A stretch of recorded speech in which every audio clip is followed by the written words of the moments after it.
And now I've told you before it come to pass, that when it is come to pass, ye might believe.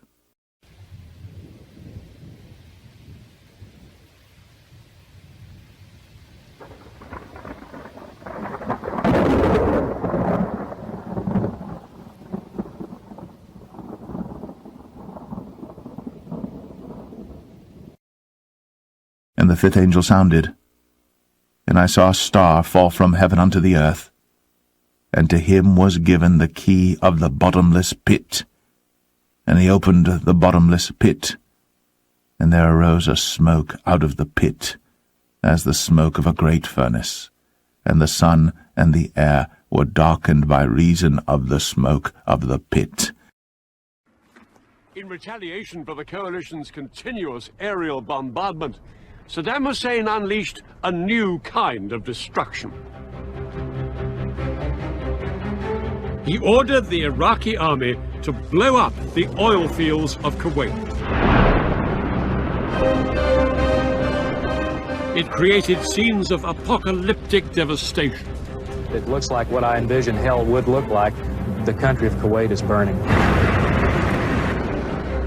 Hundreds of wells were blown up, sending a wall of flame and smoke thousands of feet into the air.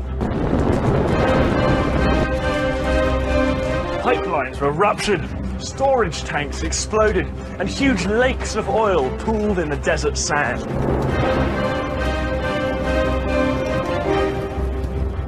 Choking black clouds filled the air, and day turned to night as the smoke blocked out the sun.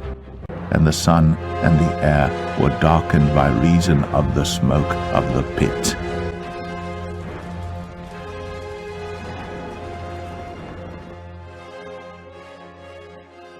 And there came out of the smoke locusts upon the earth, and unto them was given power, as the scorpions of the earth have power. 8 Apaches from the 101st Airborne Division prepare for the 200-mile flight into Iraq. We had to take out the radar sites at 2:38 in the morning, so all the aircraft could fly through this corridor. The Apaches take off and speed across the desert, cruising just 50 feet above the ground to avoid radar detection. There's a total blackout on navigation lights, total radio silence. If Hussein's radar detects them, they risk being shot down by the very target. And it was commanded them that they should not hurt the grass of the earth, neither any green thing, neither any tree, but only those men which have not the seal of God in their foreheads. With the combination of stealth and precision attack capability in the 117, we were able to attack targets very discreetly. We did not carpet bomb downtown Baghdad. We took special care to make sure that we attacked only military targets, and we attacked them quite precisely.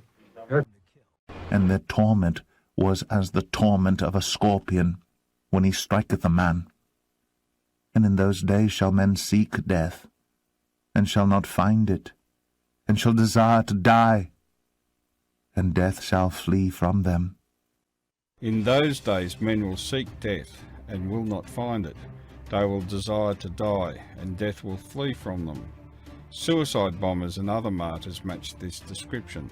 They desire to die, killing others for their reward in heaven. When intercepted, these would-be suicide bombers failed to succeed with their missions. And the shapes of the locusts were like unto horses prepared unto battle, and on their heads were, as it were, crowns like gold, and their faces were as the faces of men.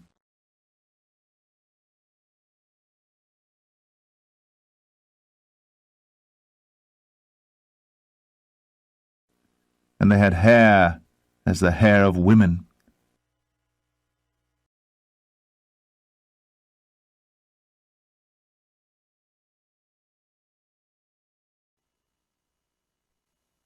And their teeth were as the teeth of lions. And they had breastplates, as it were, breastplates of iron. And the sound of their wings was as the sound of chariots of many horses running to battle.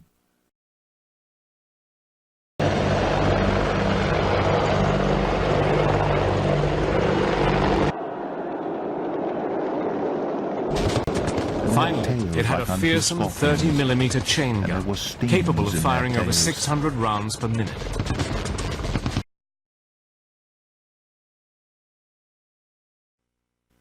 And their power was to hurt men 5 months. And they had a king over them, which is the angel of the bottomless pit, whose name in the Hebrew tongue is Abaddon, but in the Greek tongue hath his name Apollyon.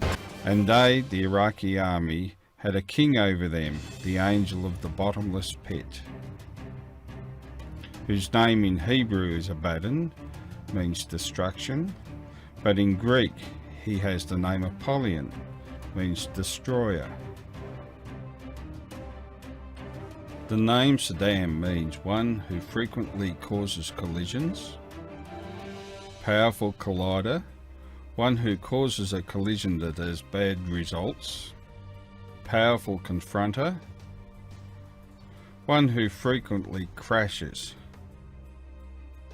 or destroyer. Certain that we stand at a defining hour. Halfway around the world, we are engaged in a great struggle in the skies and on the seas and sands. We know why we're there. We are Americans, part of something larger than ourselves. For 2 centuries, we've done the hard work of freedom, and tonight we lead the world in facing down a threat to decency and humanity. What is at stake is more than one small country.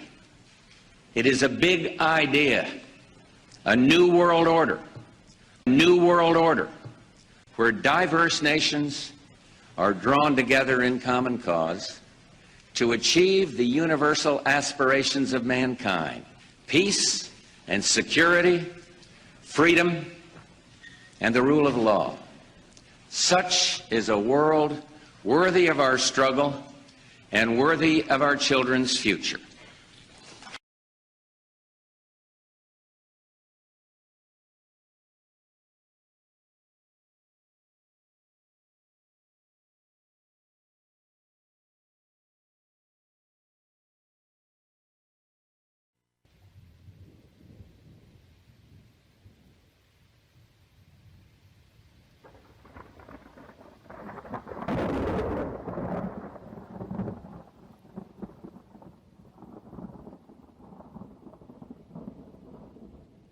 Revelation 18. And after these things I saw another angel come down from heaven, having great power, and the earth was lightened with his glory. And he cried mightily with a strong voice, saying, Babylon the great is fallen.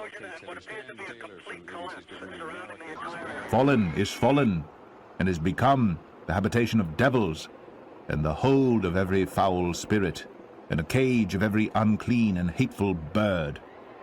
For all nations have drunk of the wine of the wrath of her fornication, and the kings of the earth have committed fornication with her, and the merchants of the earth are waxed rich through the abundance of her delicacies.